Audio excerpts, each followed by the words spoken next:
Okay, perfect.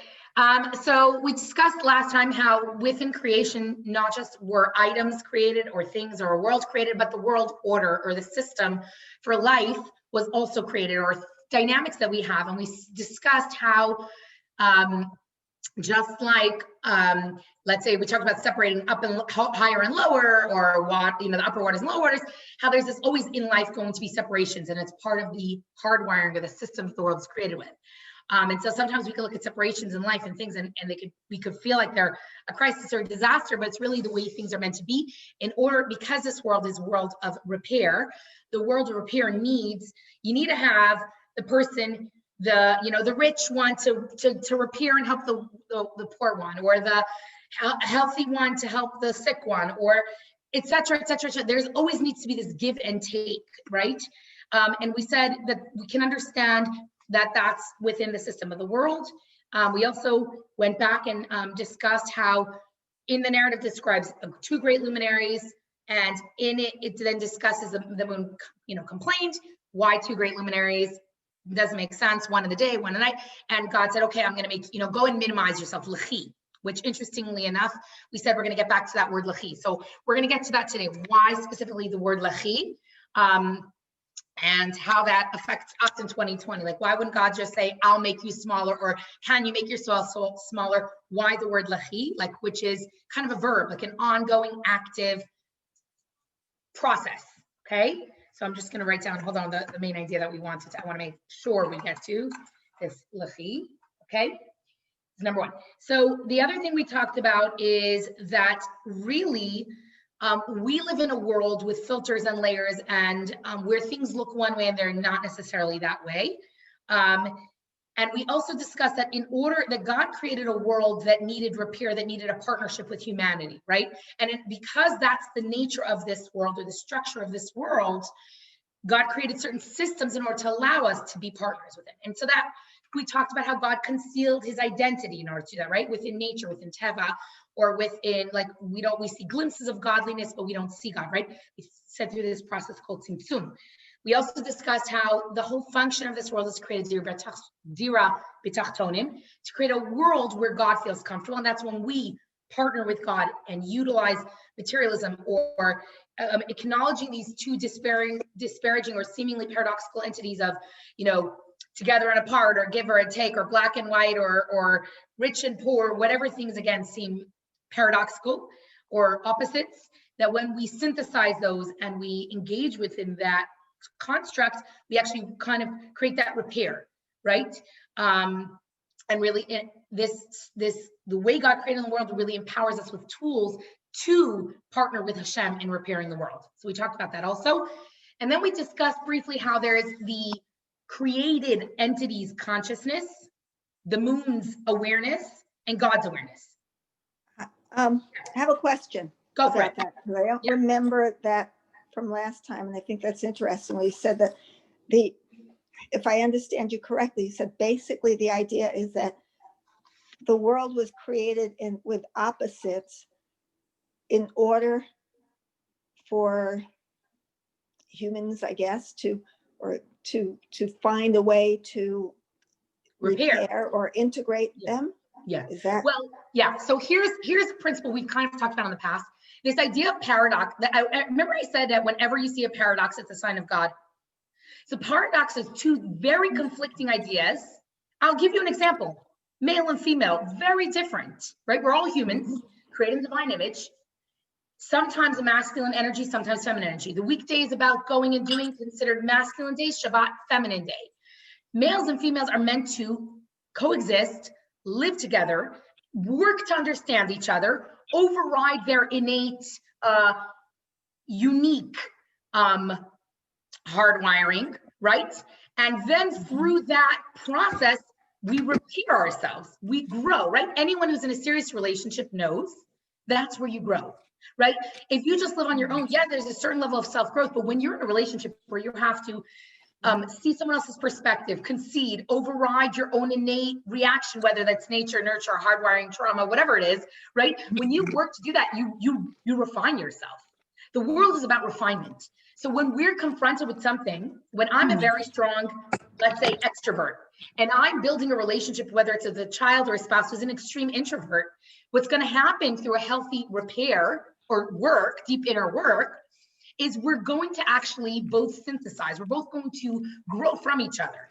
And I bet, Sarah, you're in a relationship long enough that you can see there's certain things that now you can understand through your husband's lens or perspective that maybe 20 years ago, 30, I'm not dating you, but 20, 30, 20, I know I'm married 22. 40. So you know what? You earned the 40, go for it. Within 40 years, you have grown and see things differently, right? Yeah. Same thing with raising children, same things with a boss, same thing with a mother-in-law, same thing. People who challenge us or see things differently, that's where growth is, in adversity, in challenge and struggle. So not that we're going to focus always on the challenge and the struggle, but when we see things that seem like a total contradiction, when we don't, instead of running away from it, embrace the fact that this is how the world order, that the way Hashem created, and within that comes that growth. Within facing that comes that refinement. And we said repairing the world isn't just about, a car wash. It's about repairing ourselves, our own inner world. Our own inner world is a microcosm of the bigger global reality, right? We know you want to repair your family, your marriage, you want to repair your parenting, you want to repair start within. It always starts within. So does that make a little bit more sense, Sarah? Yes. Okay. Thank you. Okay. No, I'm glad. This is a very good question, because these are principles that we need and lenses we need to see the next, where we throw ourselves further into the learning. So we also said that, now here's another idea. The other idea is that basically there is the creator's consciousness and awareness and our consciousness and awareness. So according to the creator's consciousness and awareness, meaning God, okay, do you think, and it's not a trick question, do you think that God saw the moon as a lesser light than the sun? No, because God said two great luminaries. From the created consciousness, the moon's awareness, I can't both be great. But for an infinite God to create one light that's a giver and the moon that's a reflection of that, the reflection was not a diminished entity in God's eyes. It was only through the filters and lenses through the created consciousness. And I would say on a similar vein, when you and I often see something that seems unfair or it's usually through our lens that we see a reality a certain way.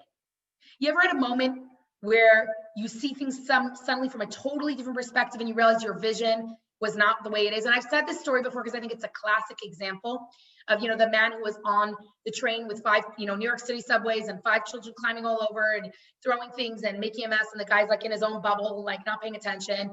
And finally, he, one kid's nudging, the other one schleps a newspaper. Finally, someone's coffee gets spilled and they look at the guy and they go, dude, don't have kids if you can't raise them, right? And suddenly the guy shakes up from his own inner bubble and he's like, oh God, I'm sorry, we're on the way home from the hospital, my wife just passed away, right? And suddenly everyone in the train shifts. Their consciousnness shifted because suddenly there was new information, suddenly compassion. Can I help you? Here's my number. I'll come babysit the kids. Let me drop off dinner. Whatever ended up, it's a hypothetical story, but it's I think a really, really, really, really good example of how suddenly there's a different awareness. In the coffee was still spilled, the newspaper was still ripped, someone's, commute home was still stressful, but suddenly with new information, it's a new awareness. So really, we have to understand that in this olam, this world of hell and behester, which we talked about in the past, this world where godliness is concealed, our perspective is the person who's created its perspective, and it's limited. And we understand that we have limited perspective. You walk down the street, you see someone, you don't know what their reality is, right? I was just speaking to someone who was struggling and said, everyone else has it easy. I said, you decided everyone else has it easy. How about those who will know this one's suffering with anxiety, this one is ill, this one's worried about a parent that's sick. There's no such thing, okay? So similarly, the moon had its perspective. I cannot be great, and he can also be great at the same thing. You see this, by the way, in marketing. Some people, they have a business, there's massive competition, they have to be the greatest and no one else could. What's interesting when you're coming from a healthy perspective, and I've seen this within the, even within religious organizations, I've seen this perspective. Yossi and I see every single organization in town should be strong and healthy and robust and busy. doing good. I don't need another organization. I don't have to validate my existence by being, quote, better than another organization. That organization should be them and shine in their identity and be the best them they can. And there's space for everyone to do good and be good in this world. So when you're coming to this lens, I could say, oh my gosh, I want to be the best organization in town. I need to be the best me, right? None of us should compare. I don't need to compare myself.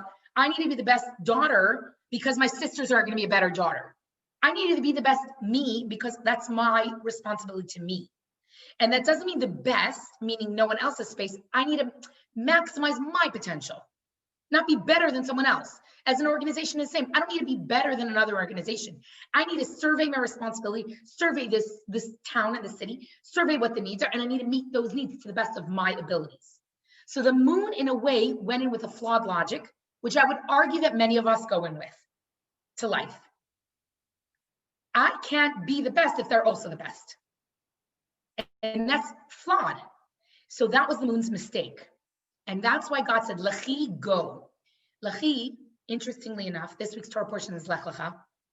And God says, Lech Lecha, go for yourself, to Abraham. And this may seem like a sidebar, but it's a brief Torah on this week's Torah portion, but I think it's so poignant and resonates so deeply as deep as those and profound as those words were to Abraham 3,000 years ago, 3,000 plus years ago, maybe it's 4, or exact year. It's as relevant in 2020. So the first part, this week's Torah portion is called Lech Lecha, go for yourself. And Lech and Lech mean go, active. And it says, whoa, the commentators say, why is there a redundant word, Lech Lecha, go for yourself? What? Why can't it just say go, travel? God's telling Abraham, 75 years old, he's saying, I need you to go for yourself. So God's saying, number one, at 75, you still need to be growing and moving and doing and growing and evolving. Okay, that's a big takeaway right there. Stop. We never arrive. We're always moving. Even Abraham, God said to him, you're awesome. You've had tons of tests. I've challenged you. You've challenged the world order with monotheism. You challenged the leader of the world, Nimrod, but I need you to still grow and evolve and do. Lecha. Who is this growth and this progress and this movement and these challenges and these struggles that Abraham had? They're for him.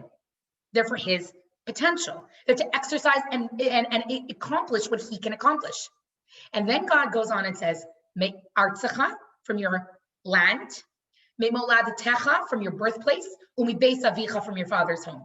Now, one thing you have to understand when you analyze Torah text is anytime something's redundant or saying something in a different way, there's a reason. Because from your father's home and from where you're living and from your birthplace, we're all the same place. So why is it saying 3 separate instructions?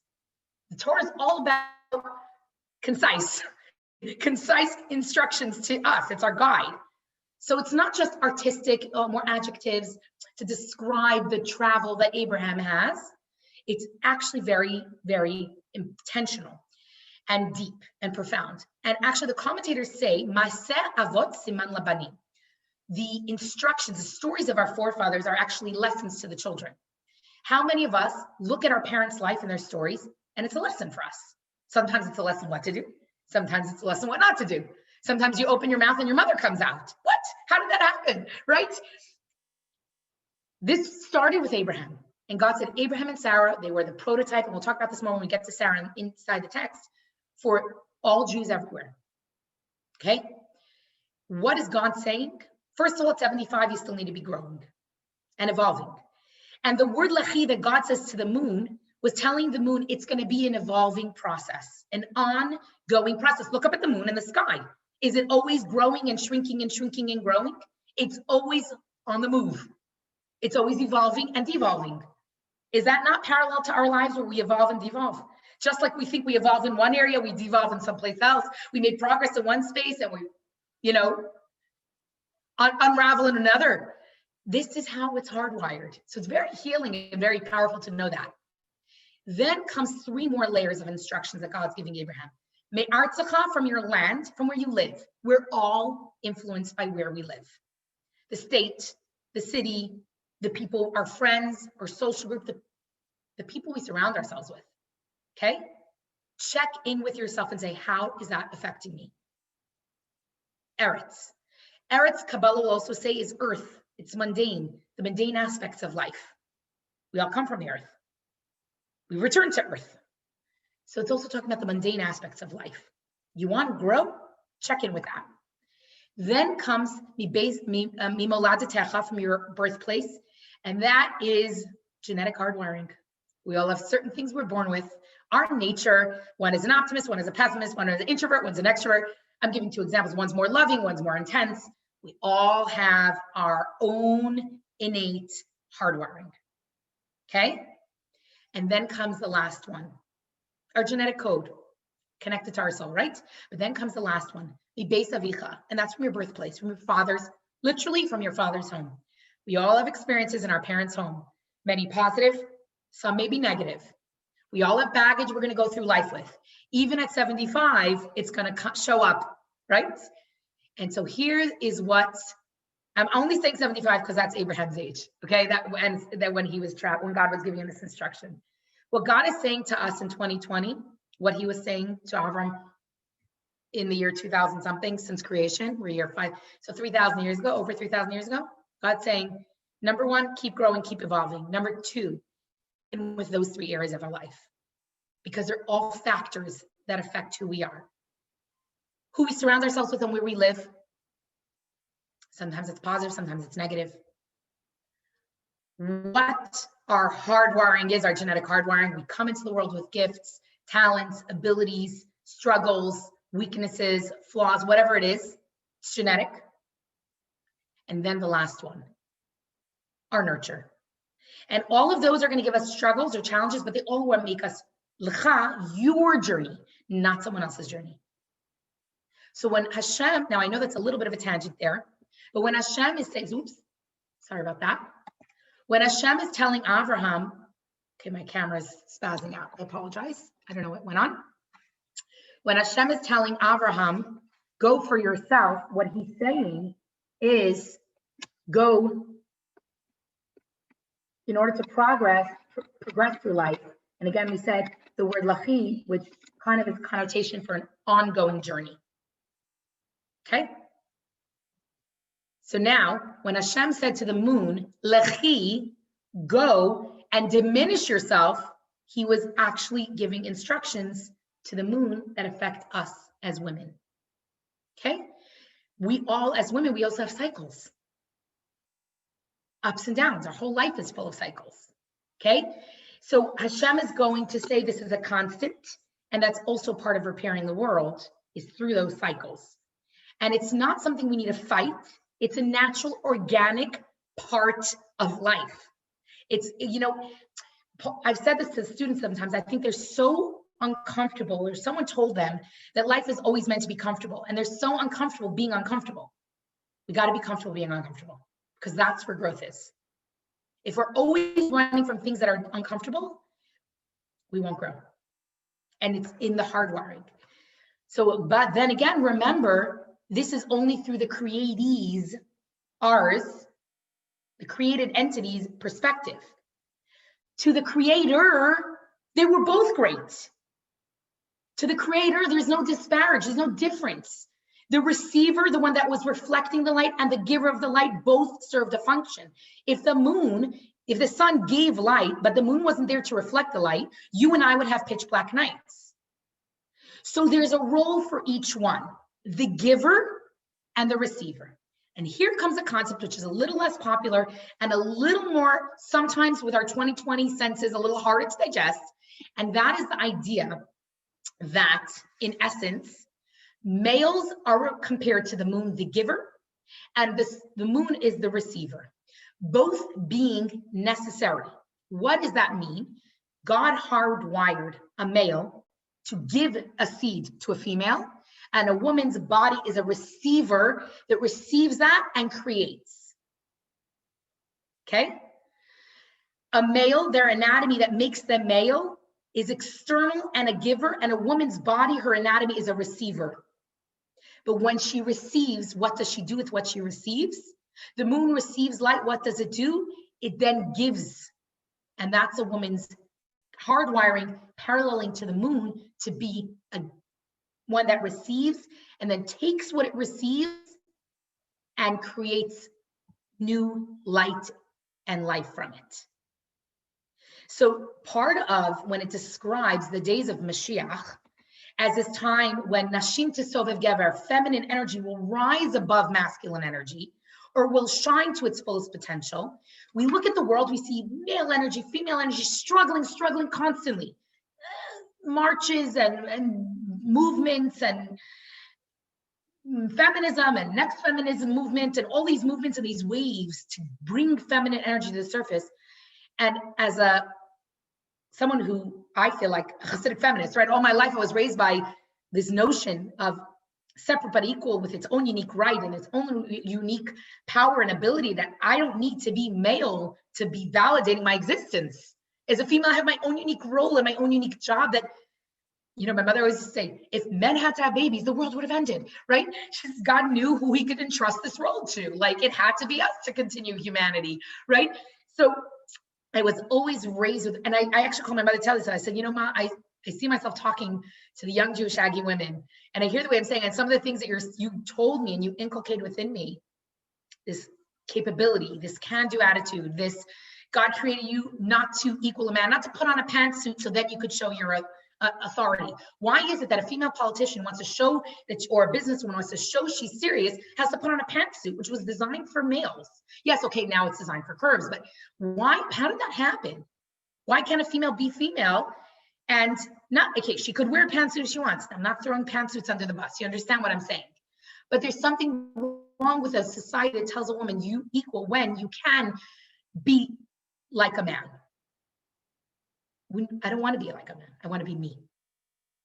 I want to be a strong female. I want to use my feminine energy to affect the world in the way that I can as my own mikabel, a receiver. Okay? And so to Hashem, just like the moon and the sun both had their role and both were great, two great luminaries, to God, male and female, they're two great genders. They're two great entities. And if we want to try to do away with them, pretend that they don't need to be different, God wouldn't have created two different, unique entities and energies. So the moon, the struggle was the moon's perception. And I will say for us as females, the struggle often is our perception. Okay? The moon didn't like, wait, I'm going to get great and great small. And then the moon complained. And you know what God does when the moon complains? Does the moon ignore and does God ignore and dismiss it like, tough, you whine, therefore you're smaller, get over it? The moon, God is so compassionate, right? Remember, Hashem said 3 comforts to the moon. First, I'll give you helpers. Second of all, you'll show up during the day as well. You'll be necessary as well during the day. Third, they will use you for their calendar. And fourth, there will be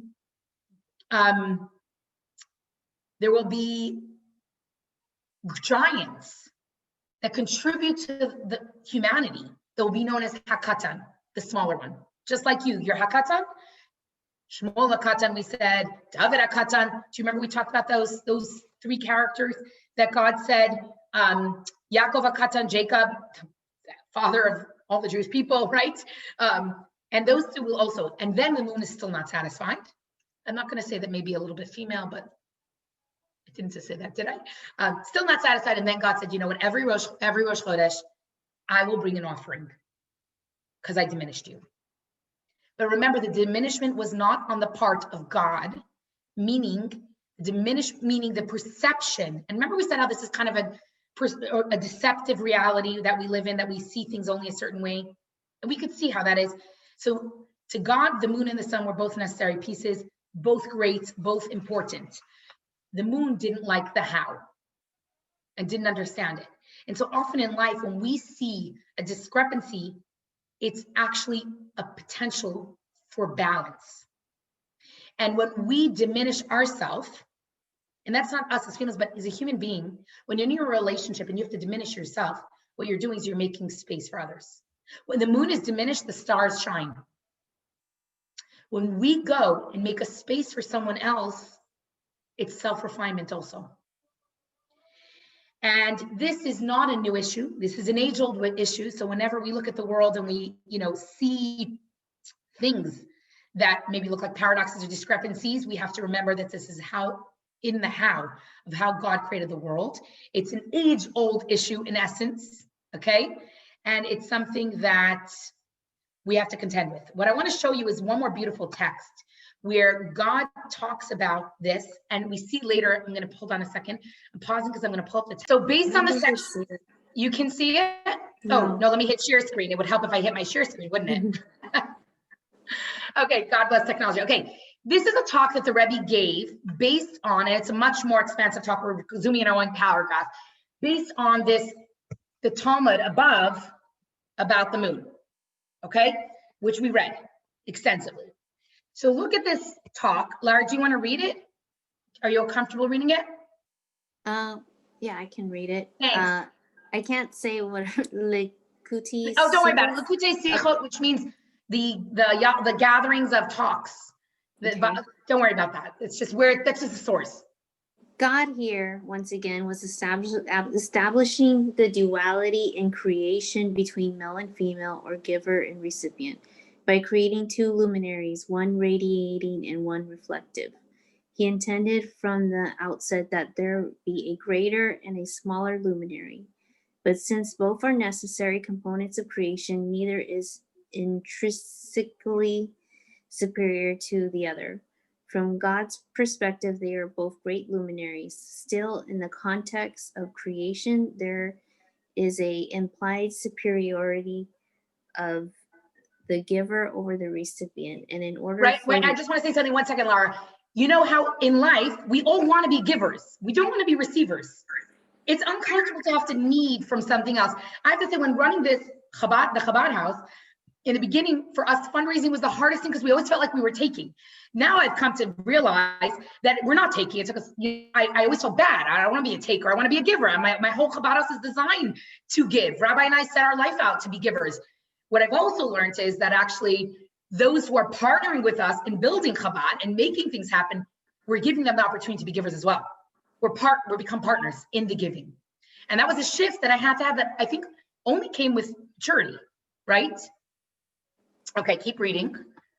And in order for the creative drama to unfold, creation's perspective must be allowed to prevail over the creator's. Thus, as soon as it was created, the moon was immediately diminished. However, once creation took on creature consciousness, as opposed to the creator consciousness, God had to ensure that it would not lose sight of the goal of the giver-recipient duality, the ultimate reunification of the radiating and reflective elements of creation. This he did by appeasing the moon, i.e., granting it certain aspects of greatness. Similarly, the atonement offering brought every new moon is a reminder that the sun-moon dichotomy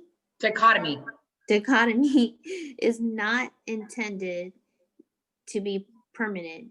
It is only a temporary situation occasioned by the need to bring creation to its fulfillment. Okay, so what's it talking about here? Fascinating, right? God, let's say God wanted the giver and receiver story to be, I just said earlier, he wanted to be part of the hardwiring. He could have just made it part of the hardwiring. Why do you have to make it big? Why the drama? Why the story? Why make it big, then make it small, then let it complain, and then hear it, validate it? Because first of all, God wanted it to be from the creature consciousness, as opposed to his consciousness, because we need to be engaged in the process. And then God validates the pain that I don't want to be smaller. I don't want to be the receiver. God validates. I hear you. I acknowledge it. And in Musaf, in the prayer that we say to parallel the offerings in the temple, every Rosh Chodesh in 2020, we're still saying that God is bringing an offering to atone for diminishing the moon.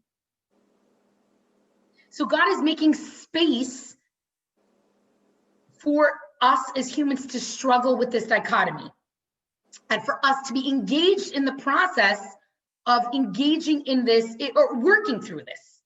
Yet, is this meant to be forever? No. And that's where we talk about the day of Mashiach, where there's an alignment between everything, where things kind of fall into place, we won't have this struggle. Okay? So that's kind of to the point that we spoke about. What I think I'm going to do is, I don't want to go into the next one.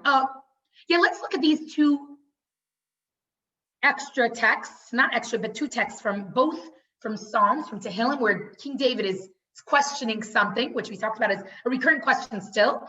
And then let's jump into the Medrash on that. So if you don't mind reading, that would be wonderful. Okay, so 2.3, Psalm 61.8. What may the world sit equally before God, who will, what is it, perpetuate kindness and truth. King David is saying, whoa, if the world is always equal, who's going to do kindness? If everyone has everything they need, who's going to become a kinder person? How are you going to strengthen that? How are you going to repair the world that way? And look at the Medrash's explanation. David said to the Holy One, blessed be He, Lord of the universe, may the world sit equally before you. That is to make your world either rich or poor. Like, why they're rich and poor? Why? But he answered, if I do so, God's answering David, who will perpetuate and upkeep kindness and truth?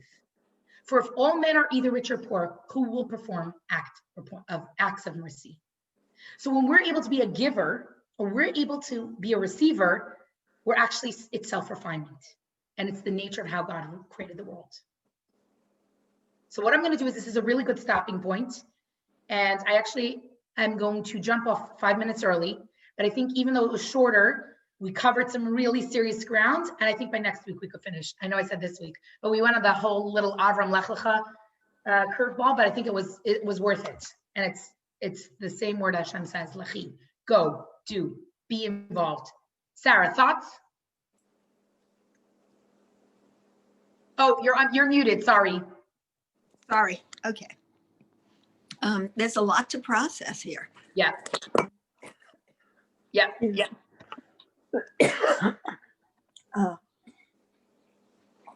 And I mean, the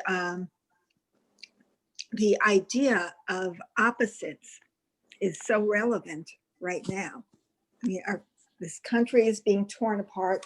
Israel is being torn apart. The Middle East has always been torn apart. But, the concept that somewhere in the big plan, there's a possibility of opposites to